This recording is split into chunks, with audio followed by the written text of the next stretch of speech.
La dernière fois, avec les matrices de points, on a vu que, on va dire, le principal inconvénient, donc c'était euh, que les matrices de points n'acceptaient aucune possibilité de mutation. Malgré que, si on regarde par exemple le code génétique, donc le code génétique, si vous voulez, par définition, il est redondant, c'est-à-dire il y a, par exemple, pour le même acide aminé, il y a plusieurs codons possibles. Par exemple, si je prends la proline, va y avoir 4 possibilités.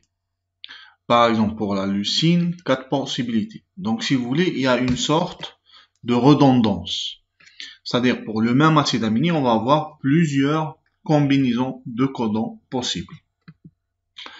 Et ça, si vous voulez, ça va nous amener à quand même, au moins pour le cas des acides nucléiques, au moins de dire que certaines mutations, certains changements, certaines substitutions vont être acceptables. Par exemple, si je prends le cas de la leucine, si par exemple j'ai un codon qui commence par CT, peu n'importe la dernière base, si vous voulez, que ce soit T, C, AG. Donc si vous voulez, sur cette position, il y a une possibilité. Il y a une possibilité donc de changement, de substitution et de mutation acceptable. Et puis, donc, si je prends l'exemple, l'exemple par exemple de la phénylalanine ou bien la leucine, donc, et bien évidemment, je peux prendre n'importe quel, pratiquement n'importe quel acide aminé. À chaque fois, il y a plusieurs combinaisons de codons possibles et par conséquent, il y a certaines mutations, au moins sur les acides nucléiques, pardon, qui sont des mutations qui sont donc permis, si vous voulez, permises. Alors, au niveau des acides aminés, c'est à peu près la même logique parce que, comme vous savez, les acides aminés sont répartis en plusieurs familles. Donc, il y a par exemple les acides aminés, on va dire chargés positivement ou négativement, ou sur leur composition chimique, et même, là je ne vais pas rentrer en détail, même sur leurs propriétés, on va dire physico-chimiques, il y a de fortes ressemblances. C'est pour ça qu'on les classe en famille. Par exemple, entre arginine, histidine et lysine, il y a une certaine ressemblance. C'est pour ça, et d'ailleurs, ils sont chargés positivement, contrairement à ceux qui sont pas chargés négativement. Et si on continue, donc on a, si vous voulez, d'autres familles, acides aminés polaires, ou bien des acides aminés hydrophobes, et ainsi de suite. Et ça, si vous voulez, donc, même sur les acides aminés, donc il y a des acides aminés qui vont être en affinité, si vous voulez. C'est-à-dire, ils vont avoir derrière les mêmes propriétés physico-chimiques, ou bien biochimiques, à peu près la même composition. Et par conséquent, le fait qu'un acide aminé soit remplacé par un autre, qui va être proche, c'est une possibilité, on va dire, biologique, très plausible, très, on va dire, très acceptable. Je reviens aux bases nucléiques. Les bases nucléiques, on va dire, elles-mêmes sont classées en deux familles. Donc, vous avez la famille des acides nucléiques pyrimidines. Et donc, la deuxième famille, c'est purine. Donc, pyrimidine, vous allez avoir la thymine et la cétosine. Purine, où vous allez avoir l'adenine et le guanine. Et là, d'ailleurs, on voit également qu'il y a, par exemple, entre la thymine et la cétosine, il y a quand même une ressemblance par rapport à la composition chimique. Et c'est la même chose pour les deux acides nucléiques, les deux bases de la famille des purines. Donc, tout ça pour vous dire que, biologiquement parlant, et même, je vais dire, chimiquement parlant, le fait qu'un acide aminé soit remplacé par un autre, ou bien une base azotée soit remplacée par un autre, c'est quelque chose qui, on va dire, biologiquement parlant, très possible et très acceptable. Et ça, si vous voulez, c'est par rapport, donc là, j'ai fait quand même le lien entre les matrices de points où si vous voulez, on acceptait uniquement l'identité absolue. Et après, réellement, dans la pratique, bien sûr biologiquement parlant, les choses ne sont pas aussi strictes ou sévères que ça. Donc c'est pour ça que je vous ai fait une petite introduction sur les mutations et les changements et les substitutions possibles. Alors donc là, ça va se poser une question et ça va me permettre à présenter deux notions que normalement vous connaissez. Donc l'identité, c'est la situation où vous allez avoir le même résidu. Quand je dis le même résidu, soit la même base azotée ou bien le même acide aminé, et puis la notion de la similarité que je viens d'introduire à travers donc la présentation de table de code génétique, à travers la présentation d'acides aminés en famille, à travers la présence de bases azotées, donc les acides nucléiques en famille également, et ainsi de suite. Donc là, il y a deux notions. Donc l'identité, c'est très facile. Quand vous allez avoir des résidus identiques, le même résidu. Et puis la similarité, c'est dans le cas où vous allez avoir donc, deux résidus sont similaires, si la substitution de l'un par l'autre soit n'a aucun ou peu d'effet sur la fonctionnalité. Donc, et d'ailleurs c'est pour ça les mutations et certaines mutations et certaines substitutions sont acceptées, on va dire par la nature, plus ou moins, parce que réellement il y a très peu d'effets sur la fonctionnalité par le fait de la substitution de l'un par l'autre. Et là vient un autre concept ou une autre notion très très importante en biologie et notamment en bioinformatique, c'est ce qu'on appelle l'homologie. L'homologie, d'ailleurs, elle est basée sur la similarité entre, par exemple, deux séquences. Et quand vous allez avoir une certaine similarité entre deux séquences, vous allez pouvoir potentiellement dire qu'ils dérivent du même ancêtre. C'est-à-dire ils vont avoir un ancêtre commun. Et quand je dis deux séquences, ça peut être donc deux protéines, ça peut être deux gènes, et ainsi de suite. Et si vous voulez l'intérêt d'avoir une homologie, donc là vous voyez déjà l'homologie, ici le point de départ de l'homologie, donc c'était la comparaison de séquences. Ça va être l'alignement, par exemple si on parle de deux séquences, ça va être l'alignement de deux séquences. Si l'alignement va plus ou moins indiquer une certaine similarité, donc il va indiquer une certaine homologie, une homologie. Et puis c'est quoi l'intérêt? L'intérêt c'est pas de s'arrêter ici sur l'homologie, mais pouvoir extrapoler sur la structure et sur la fonction, c'est-à-dire deux séquences de protéines par exemple qui vont avoir une certaine similarité au niveau de séquence, c'est-à-dire au niveau des acides aminés qui les composent, vont avoir certainement une structure similaire ou bien une fonction similaire. Si par exemple vous avez une protéine qui est très très bien identifiée par rapport à la structure, par rapport à la fonction, et vous avez d'un autre côté une protéine inconnue, le fait d'avoir des séquences, les séquences des deux protéines soient proches, vous allez pouvoir probablement dire ou extrapoler la structure et la fonction connue sur la protéine qui est inconnue. Et c'est ça l'intérêt de l'alignement et de la comparaison de séquences, c'est de voir est-ce qu'il y a une homologie. S'il va y avoir une homologie, donc on va être capable d'extrapoler tout ce qu'on connaît sur tout ce qu'on ne connaît pas. Alors le pourcentage à partir duquel on va pouvoir déclarer une homologie entre deux séquences, c'est quand il va y avoir un pourcentage d'identité qui va être, on va dire, supérieur ou égal à 30%. C'est pas toujours le cas, mais c'est une règle, on va dire, presque générale. Attention quand même, parce qu'il y a toujours des cas particuliers. On peut tomber dans des situations où deux protéines ont les mêmes fonctions, mais qui vont avoir des séquences différentes.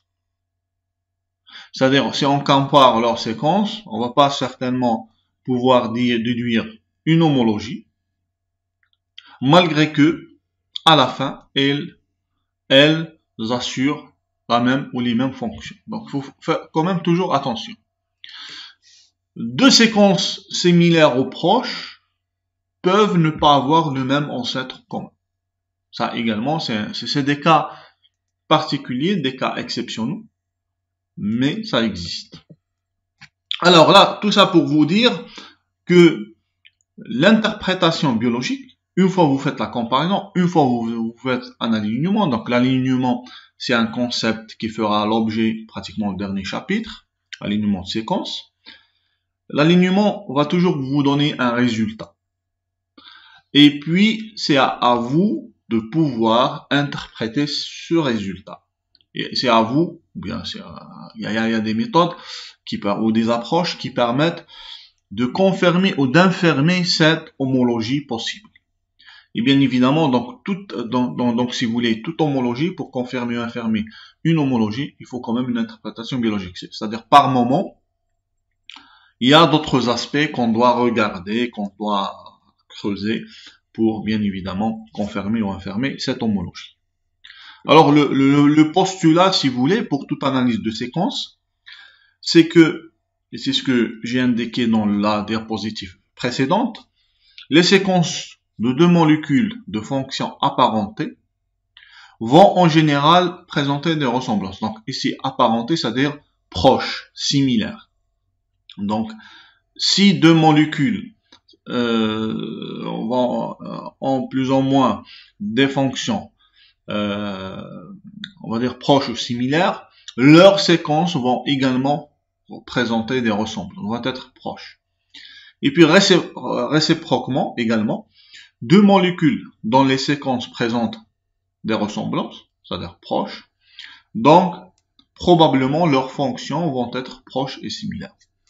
Mais bien évidemment, il faut toujours garder en tête que probablement une interprétation ou bien une vérification poussée et donc va être nécessaire. Bien évidemment, ça c'est si vous voulez, ça reste probablement théorique pour vous, mais on va essayer à travers les exemples, notamment probablement sur le dernier chapitre ou probablement au niveau TP, de prendre cela en considération et vous allez voir ça à travers des exemples. Alors l'explication biologique de cette acceptation, si vous voulez, plus ou moins de mutation, de substitution, la théorie la plus, on va dire la plus connue, la plus répandue, c'est la théorie de l'évolution. Ça reste quand même l'hypothèse la plus plausible, bien évidemment. Je ne vais pas rentrer en détail et je parle ici beaucoup plus sur l'aspect scientifique de cette théorie. Je ne parle pas de l'aspect philosophique, bien sûr, qui fait toujours polémique, mais je parle beaucoup plus de l'aspect scientifique. Donc la théorie de l'évolution reste quand même l'hypothèse la plus plausible, bien sûr, sur l'aspect scientifique. Alors, donc les mutations au cours de l'évolution, donc ça peut être une substitution, c'est-à-dire le fait de remplacer un acide aminé par un autre ou bien une base azotée par une autre. Ça peut être une suppression ou une délétion, le fait de supprimer un bout, ou bien par exemple si vous avez une séquence, c'est de supprimer un gène en particulier. Donc ça c'est ce qu'on appelle la deletion en anglais. Et puis il y a l'ajout, le fait d'ajouter, le fait d'insérer. Et si vous voulez la suppression et l'ajout, généralement, ces deux, si vous voulez, mécanismes, en bioinformatique, on les appelle INDEL. INDEL pour Insertion Deletion. Donc c'est une abréviation de insertion et deletion. Donc ça, ce sont les mutations plus ou moins qui peuvent se passer au cours de l'évolution. Et si vous voulez, déjà, donc maintenant, si vous vous rappelez bien, sur les matrices de points, par rapport aux substitutions remplacement, on a travaillé beaucoup plus, on a travaillé avec des matrices d'identité, c'est-à-dire soit il y a une identité, soit il n'y a rien. Donc soit le 1, soit le 0.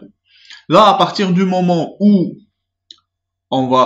certaines substitutions et certaines mutations vont être acceptées, donc là, on va voir quelle est plus ou moins la probabilité par exemple, qu'une base azotée soit remplacée par une autre, ou bien qu'un acide aminé soit remplacé par un autre. Donc là, si vous voulez, on va plus ou moins déjà commencer à avoir une autre approche, contrairement aux matrices de points où il fallait accepter uniquement l'identité. Donc là, on va utiliser beaucoup plus un concept beaucoup plus large que l'identité, qui est la similarité. Bien sûr, à l'intérieur de la similarité, on peut avoir des identités, c'est-à-dire avoir le même résidu, c'est-à-dire la même base azotée ou bien le même acide amine. Alors, si on s'intéresse par exemple, pour commencer, par rapport à cette histoire de substitution, de mutation, de remplacement, si on s'intéresse aux acides nucléiques. Alors pour les acides nucléiques, donc il y a ce qu'on appelle les matrices de transition-transversion. Transition, c'est quand la base azotée soit remplacée par une autre base azotée de la même famille. Donc je vous rappelle, donc il y a deux familles que j'ai mentionné tout à l'heure. Donc il y a les pyrimidines, donc c'est le T et le C. Et il y a les purines, c'est le A et le G. Donc transition, c'est quand la base azotée est remplacée par une autre base de la même famille. Donc par exemple entre le A et le G, donc c'est une transition. On est toujours dans la même famille, c'est la même famille purine. Et C, le fait que C soit remplacé par un T, c'est pyrimidine. Donc toujours la même famille. Ça, c'est ce qu'on appelle la transition. Et puis la transversion, quand la base azotée est remplacée par une autre base d'une autre famille. Donc c'est ce qu'on appelle la transversion. Bien évidemment, avec la logique avec laquelle on a commencé ces mutations, biologiquement parlant, la transition est beaucoup plus favorable et beaucoup plus fréquente qu'une transversion. Parce que transition, on reste toujours dans la même famille, que ce soit purine ou bien pyrimidine, et d'autant plus que la composition chimique ne va pas vraiment changer parce qu'on est toujours dans la même famille. Contrairement à la transversion, qui va être un phénomène moins fréquent qu'une transition. Alors ça, comment on va le formaliser, si vous voulez? C'est à travers ce qu'on appelle des matrices de score, ou bien des matrices de substitution. Donc ce sont des matrices, comme vous voyez, ce sont des matrices 2D, où on va donner une probabilité ou bien donner un score. C'est la raison pour laquelle on les appelle les matrices de score, où on va attribuer un score, une probabilité à une substitution et un remplacement. Si par exemple on regarde, et bien évidemment sur ces matrices de score, matrices de substitution, de remplacement, de mutation, appelez-les comme vous voulez, on peut avoir plusieurs versions. Donc là, par exemple, pour les matrices nucléiques, je vous présente les deux matrices les plus utilisées.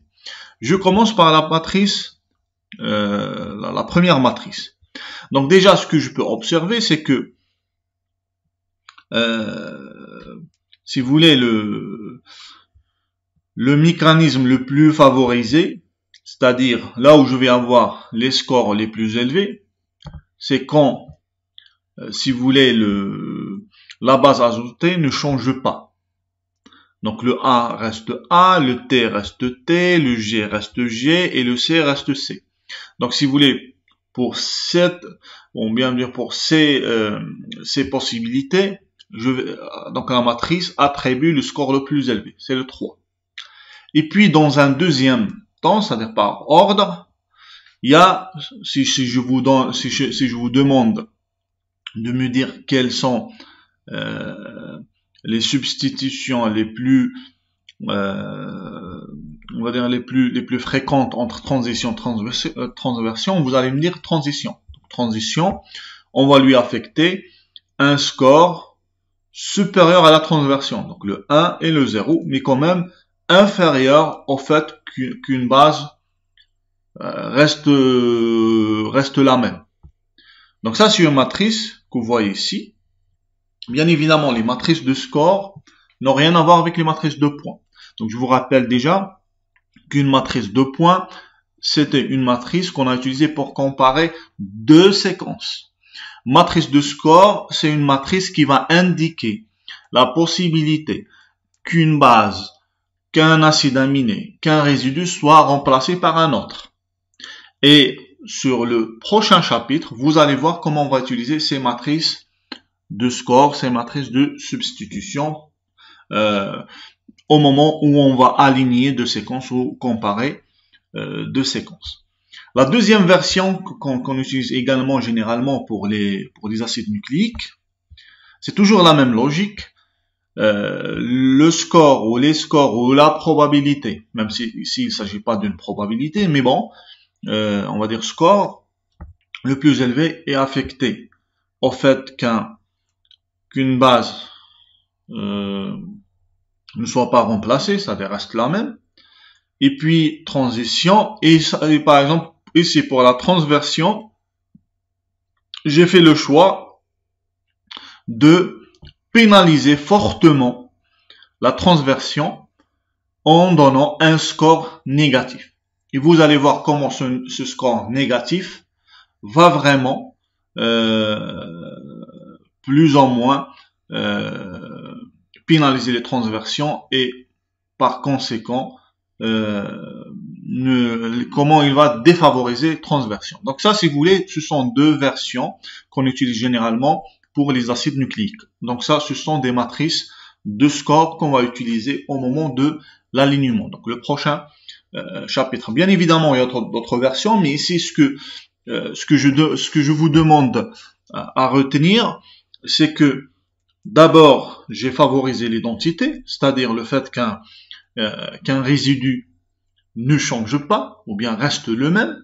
Et puis, dans un deuxième temps, pour les acides nucléiques, c'est les transitions, c'est-à-dire, on reste dans la même famille, que ce soit purine ou bien pyrimidine. Et puis, en dernier, c'est la transversion, c'est quand une base azotée change de famille. Et à chaque fois, donc, si vous voulez, c'était ça l'ordre. Après, sur la première matrice, j'ai juste donné un score nul à la transversion, contrairement à la deuxième matrice où j'ai fait le choix de pénaliser fortement la transversion et donc défavoriser cette possibilité. Donc ça, c'était les matrices plus ou moins nucléiques. Et l'intérêt va être, vous allez voir mieux le voir sur ou bien au niveau de prochain chapitre au moment de l'alignement, parce que vous allez voir avec l'alignement, on va comparer deux séquences et le résultat de cette comparaison, le résultat de cet alignement va être un score, un résultat qui va indiquer si les deux séquences sont proches ou pas. Et bien évidemment, pour calculer ce score, on va se baser sur les matrices de score, donc nucléiques et protéiques que je vais présenter. Alors, essayons maintenant donc de formaliser un petit peu cette idée de score de substitution. Donc certaines, bien évidemment, tout ça on l'a déjà dit et répété, certaines substitutions sont plus ou moins acceptables, donc c'est l'évolution. Et bien sûr, on s'est basé sur les propriétés physico-chimiques et biochimiques qui vont être donc plus ou moins proches. Alors, si vous voulez, les scores que j'ai mis ici, j'ai pas raconté comment je les ai obtenus, parce qu'il y a toute une histoire derrière. Mais je vais essayer juste ici de vous donner une idée. Et donc, la problématique de quantifier la probabilité d'une substitution, ou bien lui affecter un score, donc c'est quelque chose qui est vraiment formalisé. Il y a des formules, donc il y a plusieurs manières comment calculer. C'est pour ça, par exemple, pour un nucléique, vous avez par exemple deux versions. Pour les matrices protéiques, vous allez voir également qu'il y a pas une seule matrice de substitution, matrice de score, mais il y en a plusieurs. Moi, je vais juste présenter deux. Mais bon, donc si on essaye de poser le problème statistiquement parlant, en termes de probabilité, donc on va dire substitution de A par B. Donc il y a deux possibilités. Soit A et B, donc ce sont deux variables. Quand je dis variables statistiques, soit ils sont indépendants, donc la probabilité d'avoir A et B égale la probabilité de A multipliée par la probabilité de B. Donc ça, c'est dans le cas où je suis en train de parler de deux événements statistiquement parlant indépendants. Si A et B sont dépendants, donc il y a, biologiquement parlant, il y a une relation évolutive, il y a une évolution, si vous voulez, biologiquement parlant. Dans ce cas-là, je ne vais pas pouvoir dire P, cette probabilité égale P, la probabilité de A par la probabilité de B, mais je vais plus ou moins la formuler comme ça, P dans B. Et donc, pour voir donc quel est le modèle le plus probable, donc je vais diviser ceci sur cela. Donc le non aléatoire sur l'aléatoire. Et regardez. Donc si le rapport est strictement supérieur à 1, c'est-à-dire cette substitution va être c'est une substitution, on va dire, justifiée, et c'est une substitution qui vient de l'évolution. Et si le rapport est inférieur à 1, donc c'est beaucoup plus, c'est aléatoire, donc il n'y a pas de relation évolutive, donc le score ou la probabilité derrière va être, on va dire, très petite, ou bien qui ne va pas être favorisée. Et donc le score par la suite est réellement utilisé donc pour évaluer un score de similarité d'un alignement entre deux séquences. Supposons que vous allez avoir l'alignement suivant, donc séquence 1, séquence 2, et vous allez avoir donc ici A1, A2, A3, donc ce sont des résidus. Donc ici la probabilité d'avoir un A1 sur la première position sur la séquence 1 et ainsi de suite. Et donc pour chaque position de l'alignement, on parle d'alignement, on va voir, on va dire la probabilité ou bien le score que A1 devient B1, A2 devient B2 et ainsi de suite. Et comme ici il s'agit d'une plus ou moins d'une probabilité, donc la probabilité d'avoir tout ça, ça va être la multiplication de ça par ça, par ça, par ça et ainsi de suite. Et généralement, l'opération multiplication, c'est une opération qui n'est pas mathématiquement ni informatiquement parlant, qui n'est pas très privilégiée. On introduit généralement la fonction mathématique logarithmique qui va transformer cette multiplication en une somme. Et la somme est beaucoup plus intéressante à calculer qu'une multiplication.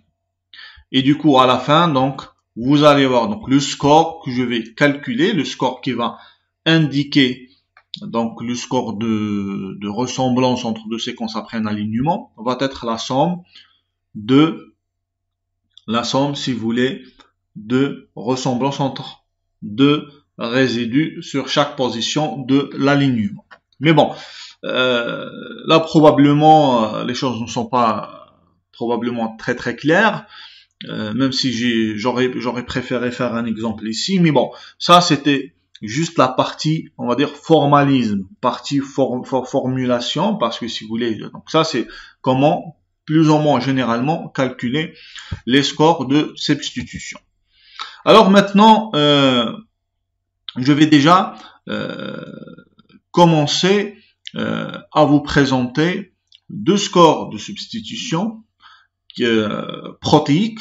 Je je vais parler cette fois-ci d'acides aminés les plus utilisés.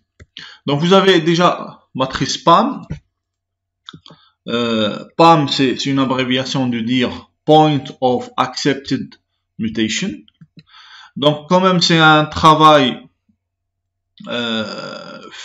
publié par Margaret Diehoff en 1978. Donc Margaret Diehoff, je vous rappelle, c'est en principe, je pense, une chercheuse britannique. Elle est, je pense, considérée comme probablement la personne fondateur de la bioinformatique.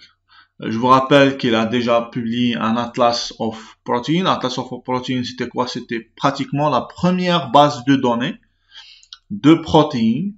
C'est vrai, c'était sur un support papier, mais c'était la première base de données dans l'historique de, si vous voulez, de la bioinformatique. Donc le développement et la publication des travaux concernant la matrice de substitution, matrice de score PAM, donc a été fait en 1978.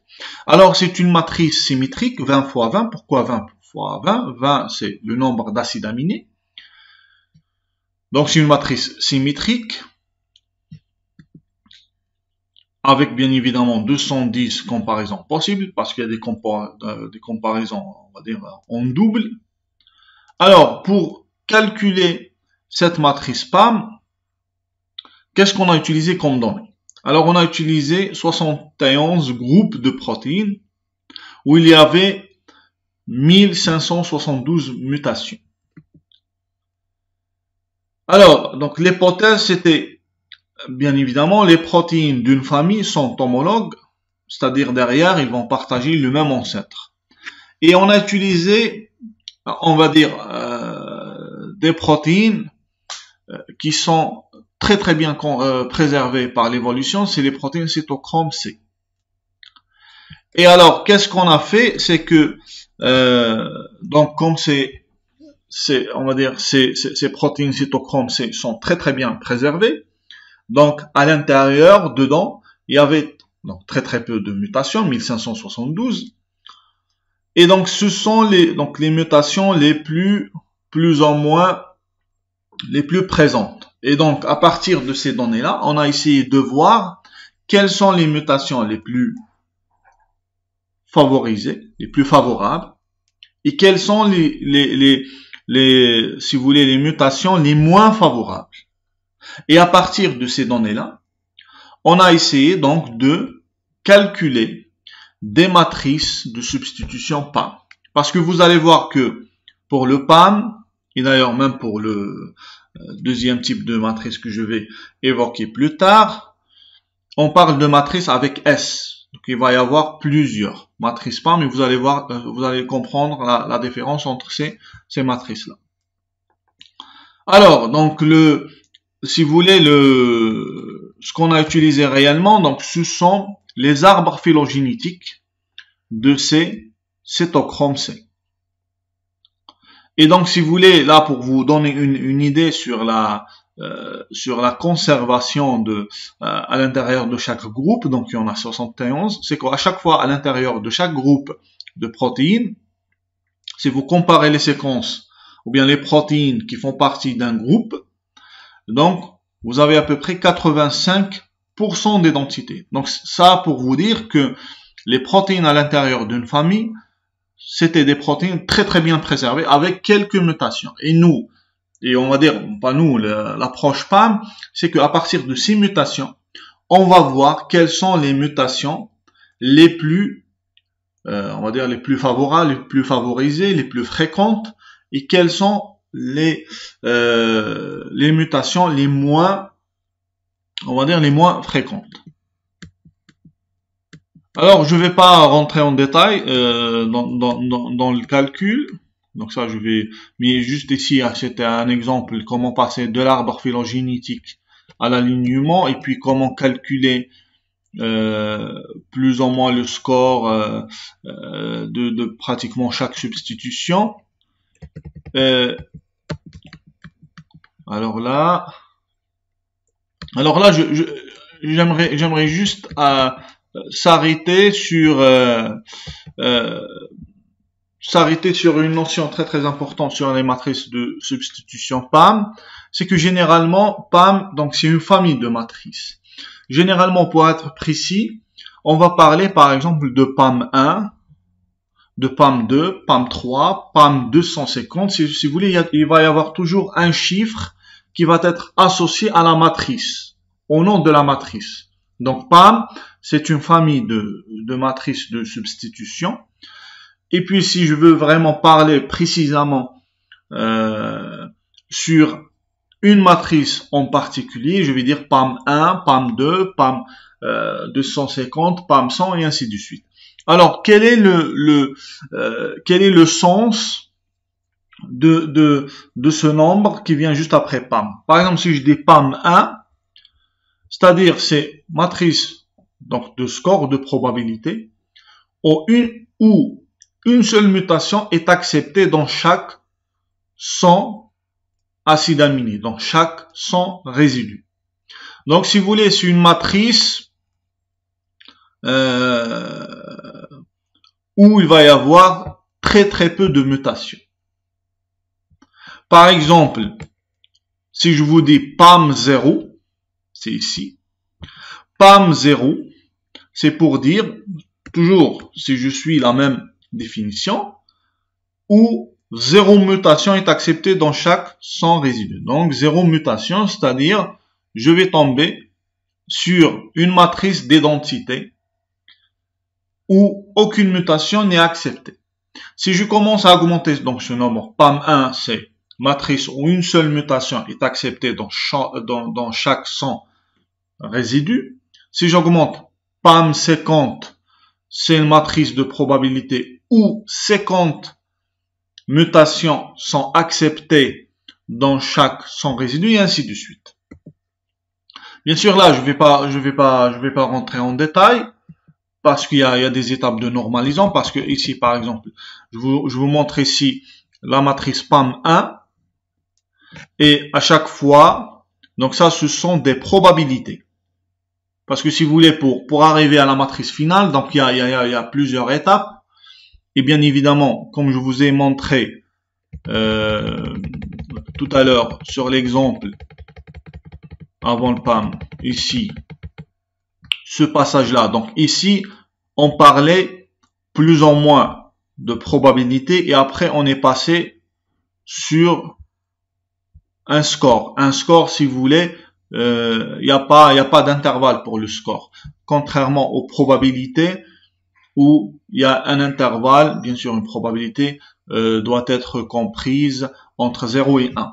Donc ici pour la matrice PAM, donc c'était exprès, je voulais pas rentrer en détail, mais quand même c'est quelque chose qu'il faut retenir. Ici c'est donc PAM 1, donc c'est une matrice de probabilité. Juste ici pour que les valeurs soient visibles, si vous voulez plus ou moins. Donc chaque élément est multiplié par 10 000. Donc ça, ce que vous voyez ici, c'est une matrice de probabilité où une seule mutation est acceptée dans chaque 100 résidus. Donc ça, c'est une matrice où il y a très très peu de mutations. Ou c'est une matrice qui va favoriser la conservation que les mutations, que la divergence, si vous voulez. Et ça, c'est matrice de probabilité, c'est une matrice intermédiaire. Bien évidemment, il va y avoir plusieurs étapes on va dire de normalisation où on va faire intervenir toujours la fonction mathématique logarithmique pour normaliser. Et si vous voulez, à travers donc l'introduction de cette fonction mathématique logarithmique, les matrices PAM finales vont avoir une propriété qui va être très très intéressante, qui va nous aider également pour calculer les différentes matrices PAM possibles. C'est que PAM K égale PAM 1 à la puissance K. C'est-à-dire PAM 2 égale PAM 1 fois PAM 1. PAM 100 égale PAM 1 à la puissance Ça, c'est une propriété. C'est une propriété des matrices PAM qui va être très très intéressante et qui va nous aider à calculer pratiquement toutes les matrices PAM toutes les matrices de la famille PAM. Donc par exemple, je vais vous montrer PAM 250. Quand je dis PAM 250 log odds, ça c'est pour dire que c'est la matrice finale, parce que je vous ai montré tout à l'heure ici, ça c'est une matrice de probabilité, où les différents éléments ont été multipliés par 10 000 pour que les valeurs soient visibles. Mais si vous divisez maintenant sur 10 000, vous allez avoir à chaque fois des probabilités, bien évidemment compris entre 0 et 1. Donc ça c'est une étape intermédiaire. Et puis, on a fait intervenir, ou on a fait introduire la fonction mathématique logarithmique d'une certaine façon pour obtenir à la fin ce qu'on appelle les matrices PAM finales. Finale, c'est généralement également dans la littérature, vous pouvez trouver PAM log odds.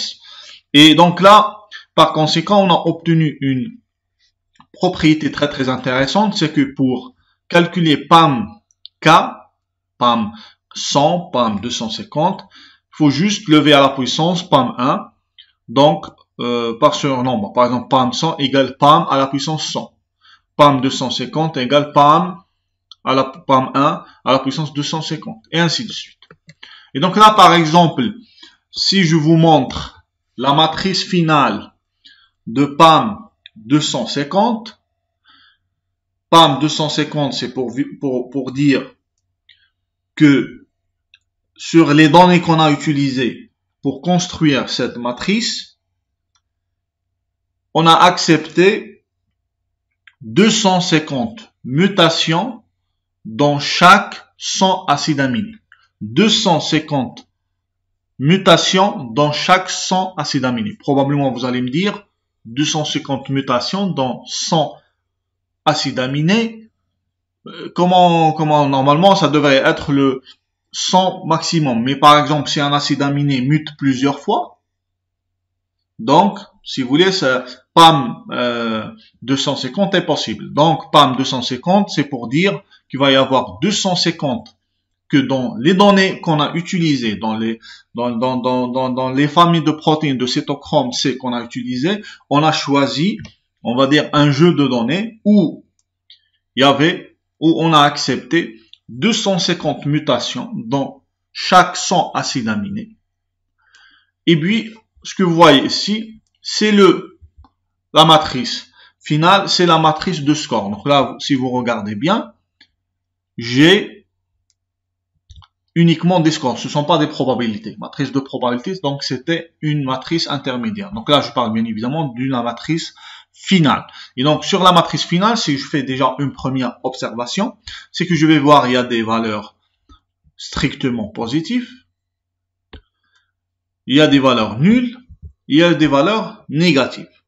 Alors, si je regarde en plus, je vois que la matrice n'est pas complète. J'ai juste la partie inférieure.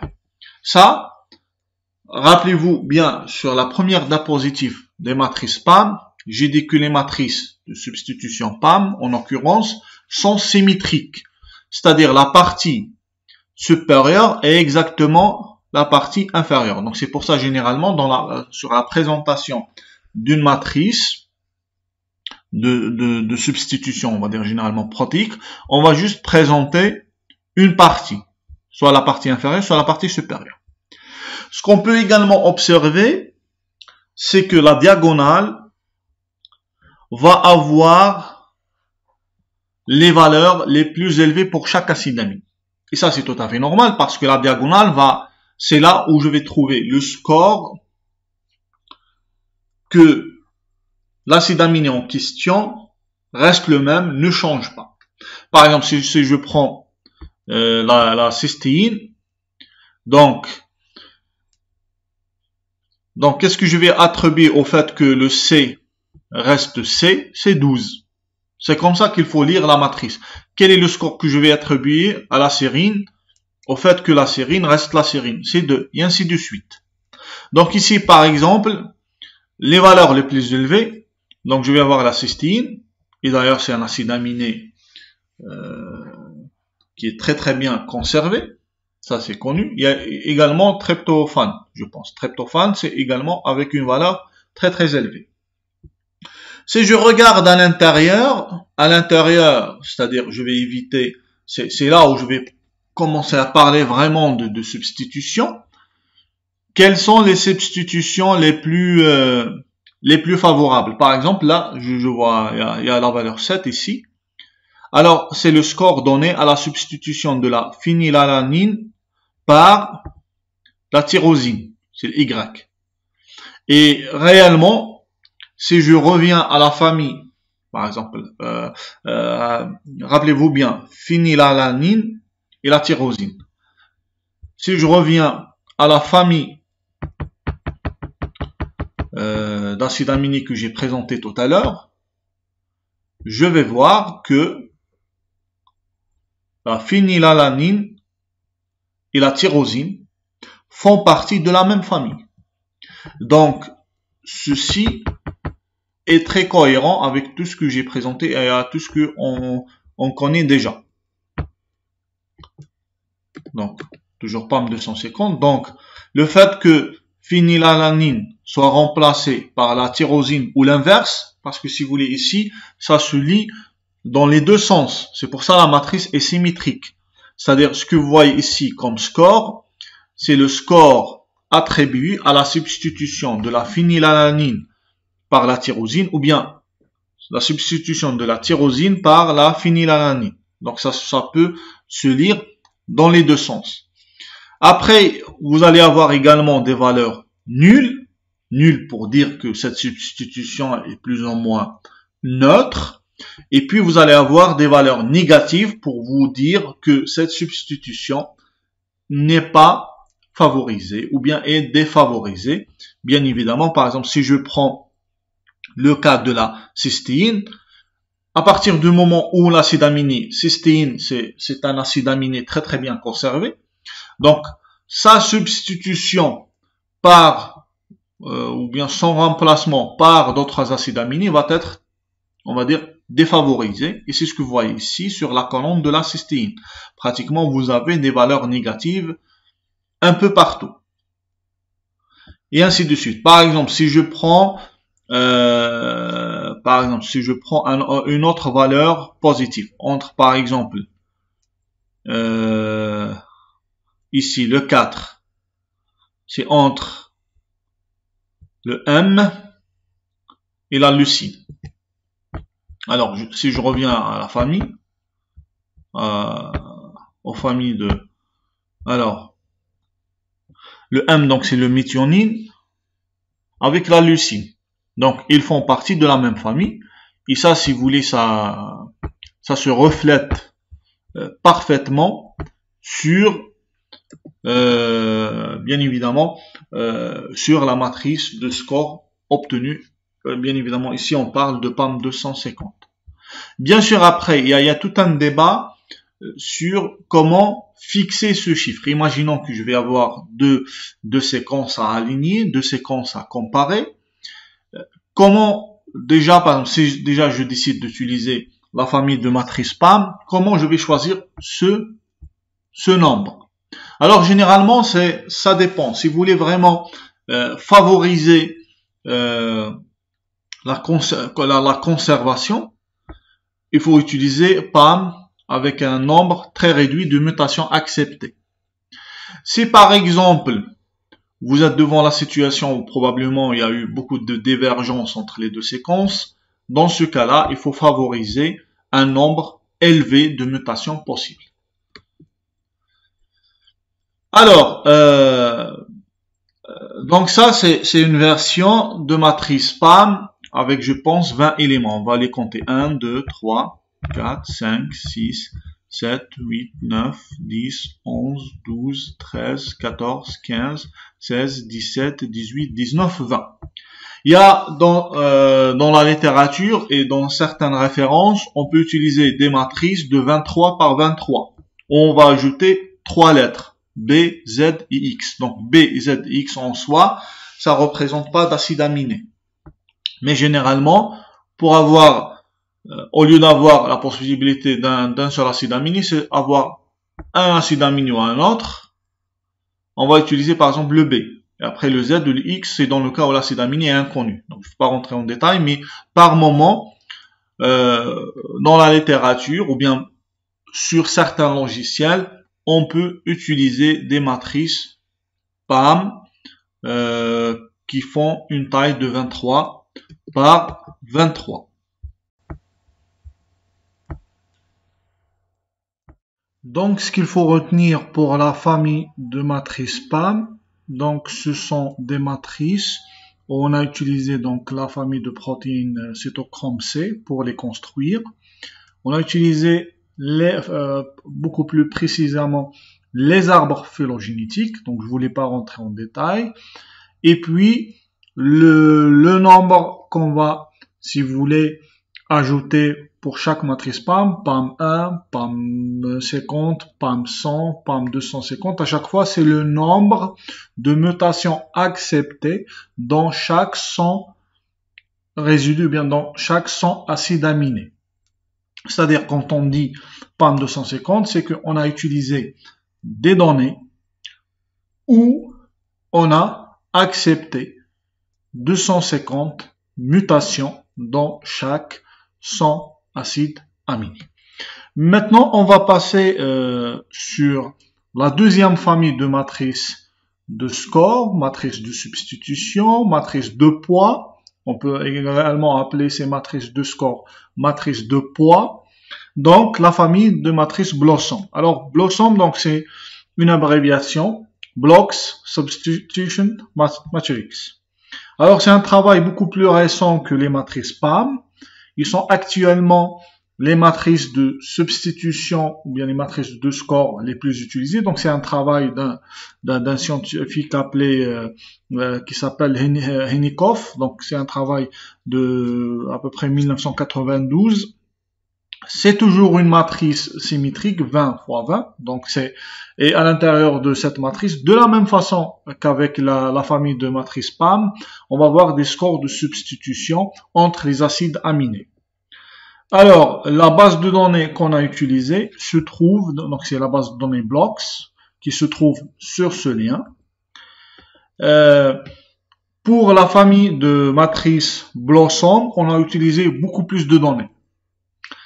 Si vous vous rappelez bien, pour les matrices PAM, on a utilisé à peu près 71 familles de protéines. Ici, on est 504 groupes de protéines, avec 2205 blocs ou motifs contigus de séquences, c'est-à-dire sans trou, où il va y avoir des identités très très élevées. Donc ça, si vous voulez, vous voyez déjà la matrice Blossom, en termes de jeu de données utilisés pour construire la famille de matrices Blossom, elle est beaucoup plus riche que les matrices PAM. Alors, donc ici l'idée c'est utiliser les motifs ou bien les blocs les plus conservés.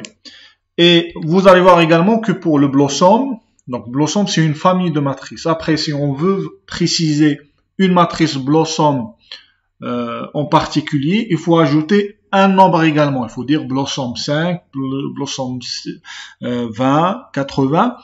Mais ici, le nombre pour Blossom va indiquer le pourcentage d'identité, on va dire minimum, qu'on a utilisé sur le jeu de données choisi. Donc, par conséquent, on peut pas avoir par exemple, une matrice Blossom 250. Parce que là, il s'agit d'un pourcentage d'identité. Le pourcentage d'identité ne va pas dépasser 100. Donc, on peut avoir Blossom 100 et inférieur, Blossom 80, Blossom 50 et ainsi de suite. Donc, plus ce pourcentage d'identité va augmenter, plus on va utiliser des motifs les plus conservés. Donc, ici, le nombre par rapport au nombre qu'on a utilisé au PAM, ça va être l'inverse. Parce que pour le PAM, c'était le nombre de mutations acceptées.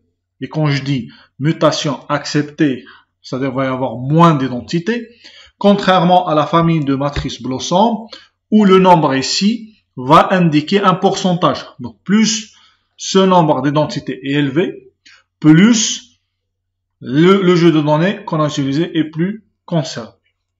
Alors ici, donc, on va dire pourcentage d'identité, garder uniquement les blocs qui, après un alignement, plus ou moins, vont posséder un pourcentage d'identité supérieur au seuil donné, supérieur au pourcentage d'identité. Alors là, je vais juste vous donner un exemple, on va pas rentrer non plus dans le détail. Imaginons que vous avez le bloc suivant. Donc le bloc suivant, c'est quoi? C'est un alignement, c'est une comparaison entre plusieurs séquences venant de plusieurs espèces et c'est pas la même protéine. Mais quand même, ce sont des protéines faisant partie de la même famille. Donc ici, on parle de récepteurs nucléaires. Donc ce sont des récepteurs qui vont se trouver sur la paroi du noyau. Donc ici, on voit qu'il y a un bloc, et c'est ce genre de bloc qu'on va utiliser pour calculer les matrices de score pour la famille de matrices Blossom. Par exemple, regardons la première colonne de ce bloc. Sur la première colonne de ce bloc, donc on a deux acides aminés. On a la tyrosine, c'est le Y, et on a le F, c'est phénylalanine. Donc déjà sur cette première colonne, on regarde que la tyrosine est majoritaire avec une possibilité de mutation vers la phénylalanine. Et ça c'est tout à fait normal parce qu'ils font partie de la même famille. Et ainsi de suite. Sur la deuxième colonne, on va avoir des mutations beaucoup plus, on va dire beaucoup plus diversifiées que la première colonne et ainsi de suite. Donc si vous voulez, on va faire un ensemble, on va dire de calculs, de statistiques, où on va voir sur chaque colonne quelles sont les mutations possibles entre les différentes séquences ou bien entre les différentes protéines, donc venant de plusieurs espèces possibles. Donc bien évidemment ça on va le faire sur l'ensemble des colonnes et à la fin on va pouvoir dire que par exemple tel acide aminé va être substitué le plus couramment par un autre ou bien il va être rarement remplacé ou substitué par un autre. Donc c'est à partir de ce genre d'informations ou bien à partir de ce genre de données, donc c'est ce qu'on appelle bloc. C'est pour ça dans l'abréviation de Blossom, donc on avait la notion de blocks. Donc blocks, c'est le fait d'aligner plusieurs séquences ou plusieurs protéines en l'occurrence ensemble. Et donc ça va nous permettre à chaque fois de détecter quelles sont les substitutions entre les acides aminés les plus présentes et après les substitutions les plus rares ou bien les moins présentes. Donc ici j'ai donné l'exemple par la première colonne, mais on peut faire ça et donc il faut faire ça sur l'ensemble de ce bloc. Et bien évidemment ce bloc va avoir une certaine identité et par exemple si je veux calculer Blossom 80, je vais utiliser uniquement des blocs où le pourcentage d'identité ne va pas descendre au-dessous de 80, par exemple. Alors, le calcul de la matrice de substitution, donc je ne vais pas rentrer en détail, mais je vais juste donner les grandes lignes. Donc, c'est compter toutes les combinaisons possibles de paires, c'est-à-dire entre deux acides aminés, sur chaque colonne. Donc, c'est ce que j'étais en train de dire. Donc, sur l'exemple précédent, donc la première colonne, sur la première colonne, je vais avoir 28 possibilités YY et 8 paires YF. Alors, comment j'ai calculé cela? Regardez. Donc ça, c'est la première séquence, deuxième séquence, troisième séquence, quatrième séquence, cinquième, sixième, septième, huitième, neuvième. Donc, je vais calculer les paires, c'est-à-dire combinaison un acide aminé avec un autre entre les différentes séquences. Donc déjà, regardez, par rapport au F, ou par rapport à Y. Donc ça, séquence 1 avec séquence 2, c'est déjà YY, c'est la première possibilité. Après, la première et la deuxième, la première et la troisième, la première et la cinquième, et ainsi de suite. Et après, entre la deuxième et la troisième, et ainsi de suite. Donc, je vais faire ce genre de calcul sur l'ensemble de blocs. Alors, faire la même chose sur toutes les colonnes des blocs acceptés. Donc, pour que le bloc soit accepté, il faut que le pourcentage d'identité soit supérieur au seuil. Et donc, le seuil, c'est le nombre qui va venir juste après le mot Blossom. Donc, Blossom 80, je vais accepter uniquement les blocs qui vont avoir un pourcentage d'identité supérieur à 80, par exemple. Donc, les matrices Blossom sont symétriques.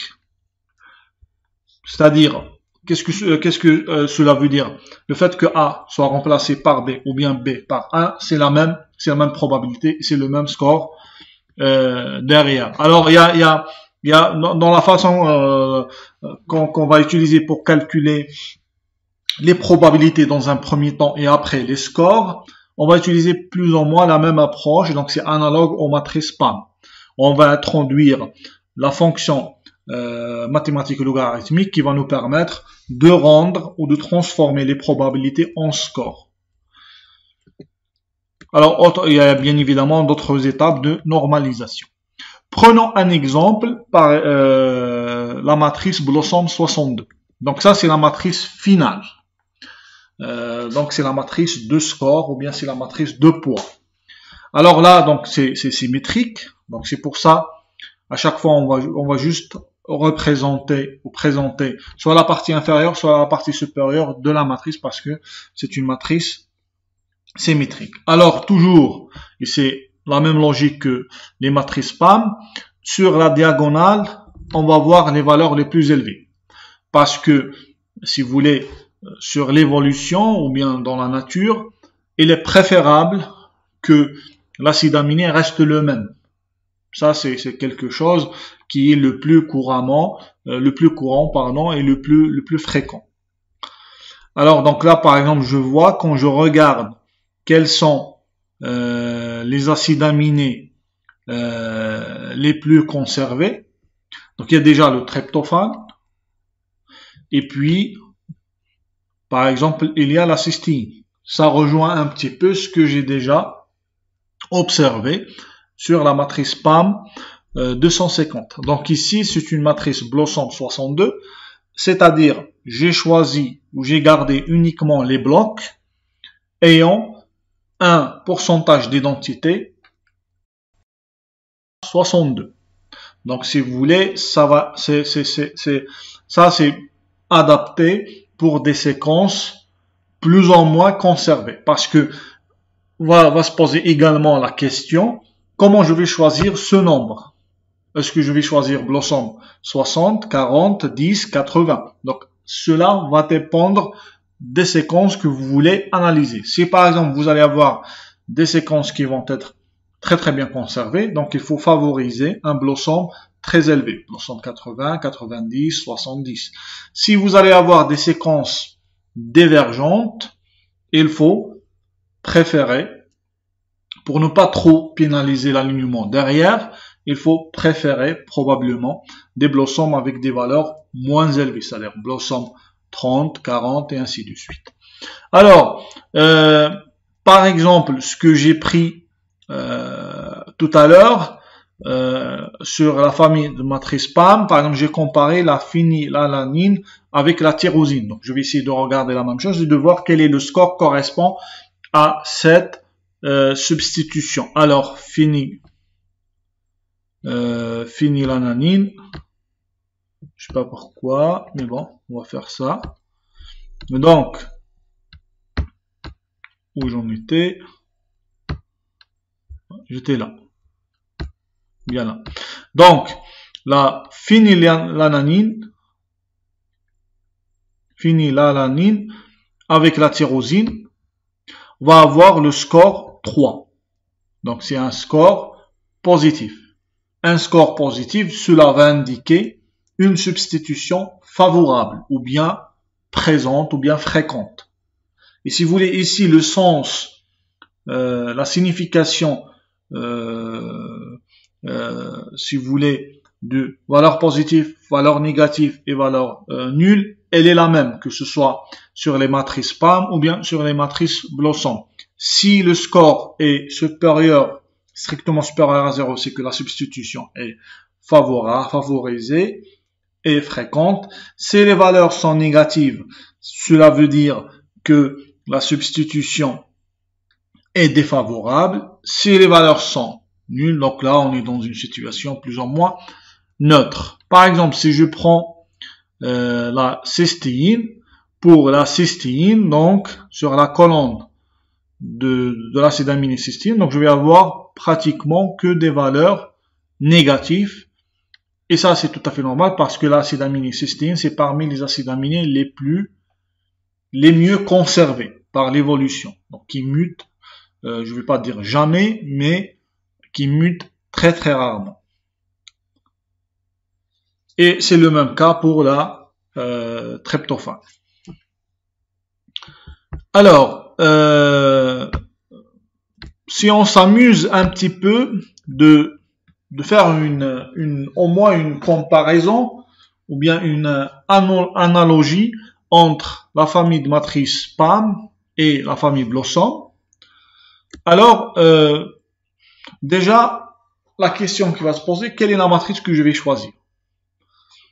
On va plus ou moins introduire une réponse dans le prochain chapitre. Donc, le prochain chapitre, c'est l'alignement.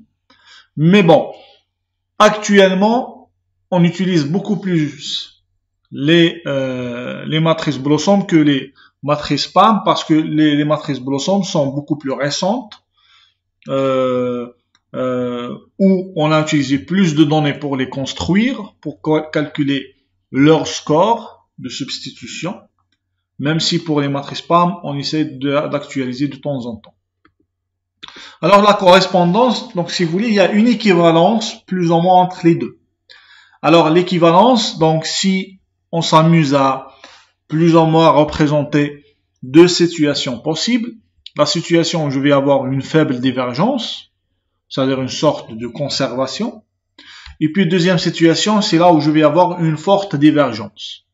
Alors pour une faible divergence,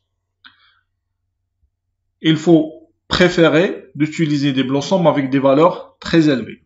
Cela va correspondre à des matrices PAM avec des valeurs, avec ce nombre qui va être moins important. C'est-à-dire là, je vais accepter moins de mutations, ce qui va revenir à dire que l'identité va être très élevée. Donc PAM 50 est plus ou moins équivalente à Blossom 80. Alors si on se met sur l'autre côté, dans la situation où je vais avoir une forte divergence, donc une forte divergence, c'est là où je vais avoir un taux d'identité, on va dire, moins élevé. Donc c'est là, il faut préférer des Blossom avec un taux d'identité qui va être moins important, donc Blossom 30. Et puis, donc, du coup, va y avoir plus de mutations acceptées sur les matrices PAM. Et donc, généralement, c'est les PAM 250. Donc ça, si vous voulez, c'est une équivalence plus ou moins entre la famille de matrices PAM et la famille de matrices Blossom, bien évidemment. Alors, ce qu'il faut savoir, c'est que PAM et Blossom, ce ne sont pas les seules matrices de substitution, matrices de poids, matrices de score qu'on utilise. Donc, au niveau de la littérature, il y a plusieurs autres matrices. Donc, par exemple, il y a les matrices Gonnet, les matrices de Ressler, et ainsi de suite. Et si vous voulez, à chaque fois, la différence va se situer beaucoup plus sur les données qu'on va utiliser. Donc, vous avez déjà vu que, par exemple, entre PAM et Blossom, PAM, on a utilisé exclusivement les protéines cytochrome C. Par contre, au niveau de Blossom, on n'avait pas cette restriction. Sur le PAM, on avait moins de données que Blossom, et ainsi de suite. Donc ici, sur la même logique, chaque type de matrice, pour chaque type de matrice, on va utiliser des données plus ou moins particulières. Même si, probablement, à la fin, on va avoir pratiquement les mêmes tendances, mais bien évidemment, les valeurs, les scores sur les matrices vont changer d'un type de matrice à un autre. Donc, si vous voulez accéder ou avoir toute la liste, une liste actualisée, donc de matrices de substitution, matrices de score qu'on utilise, des matrices protéiques pour les protéines, il suffit d'aller sur ce lien. Alors sur Python, si vous voulez, c'est très très simple. Vous allez, il y a plus ou moins une classe qu'on utilise, qu'on va importer, c'est matrix info. Donc il faut l'importer de cette façon-là. Donc je vais essayer de faire ça directement sur Spider. Alors j'attends d'avoir la main sur Spider pour plus ou moins essayer de faire ça. Alors, donc il faut d'abord importer. Je vais essayer de faire ça. Donc je vais essayer de réduire comme ça. Alors je vais sur Python. Donc les matrices que j'ai présentées sont pratiquement toutes présentes sur Python. Donc il suffit de faire from bio point subs, c'est pour dire substitution matrice. Alors qu'est-ce que je vais importer? Je pense il y a matrix info. Matrix info.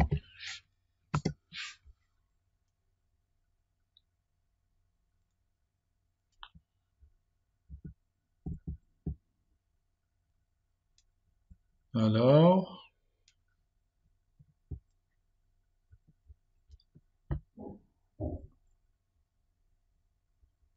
là c'est un peu lourd. Mais bon, donc là j'ai importé une classe en particulier.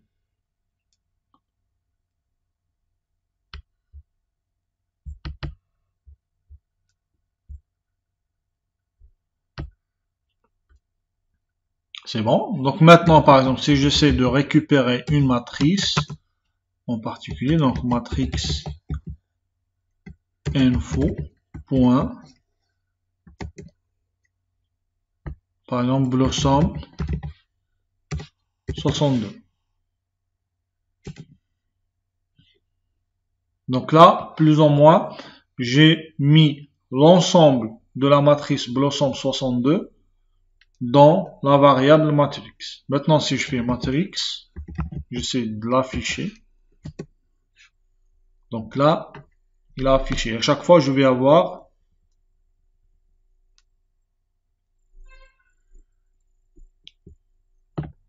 comme ça. Donc, entre W et F, c'est 1. W, c'est quel acide aminé? C'est l'acide aminé. C'est tryptophane. Et le F, c'est le phénylalanine. C'est le 1. Par exemple, si je reviens à la matrice que j'ai affichée tout à l'heure, Blossom 62, je vais essayer de vérifier cela.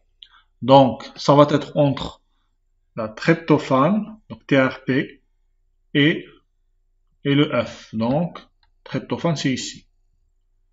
Donc, c'est entre la phénylalanine, c'est ici, et puis avec la tryptophane. Donc, le score attribué à cette substitution, c'est le 1. Donc, c'est ce qui est affiché ici, au niveau du Python. Alors, donc c'est ici. Et pour chaque paire, donc pour chaque possibilité qu'un acide aminé soit remplacé par un autre, donc je vais avoir un score. Par exemple, entre, je ne sais pas,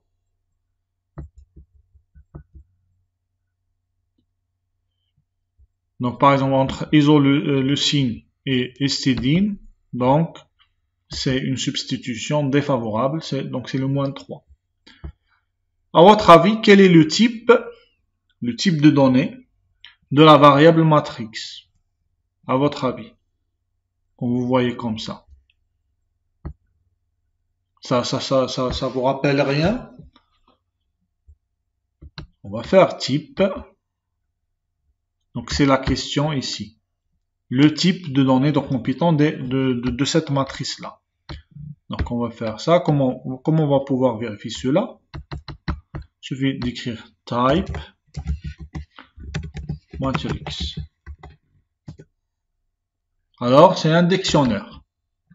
Et vraiment c'est une structure de données qu'on a déjà présentée. C'est-à-dire vous allez avoir une clé. Donc c'est une structure de données à laquelle l'accès ne va pas se faire par un indice comme un tableau ou bien une liste, mais il va se faire avec une clé. Donc la clé ici, ça va être tuple, donc composé de deux éléments. Donc c'est l'acide aminé qui va être remplacé par un autre. Et puis la valeur, donc les valeurs, c'est le dictionnaire, et la valeur que vous allez avoir ici. Alors, comment accéder aux matrices de substitution? Justement, par exemple, si je cherche, regardez.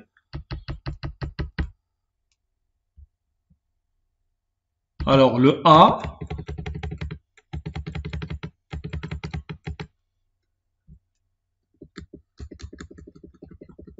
par exemple, si par exemple j'aimerais bien avoir le score que l'acide aminé C reste C. Donc je vais faire matrix. Alors pour accéder, donc je vais accéder à un dictionnaire, il faut utiliser les crochets. Et à l'intérieur, ça va être un tuple.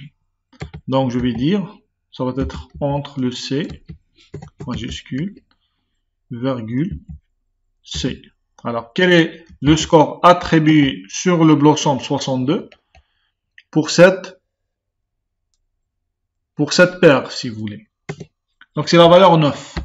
Donc, si je reviens à la matrice Blossom 62, je travaille toujours sur Blossom 62.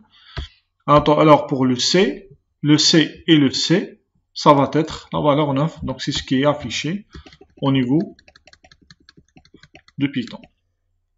La même chose, par exemple, si je cherche le score de substitution associé au fait que la tyrosine soit remplacée par phénylalanine, donc de la même façon, sur Python, je vais écrire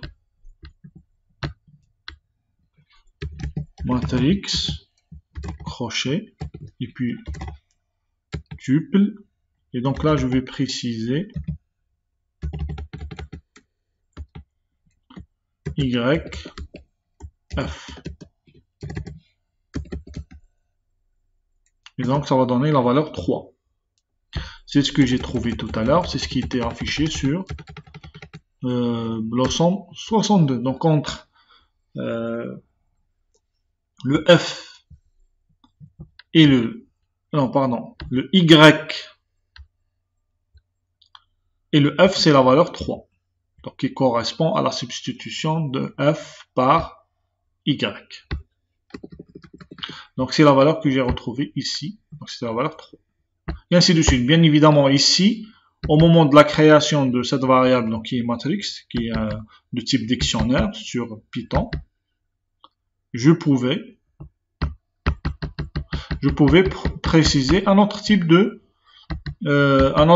bien évidemment de matrice. Donc ici, moi, j'ai testé pour Blossom 62. Bien sûr, je pouvais utiliser Blossom 80, je pouvais utiliser PAM 250, PAM 50 et ainsi de suite.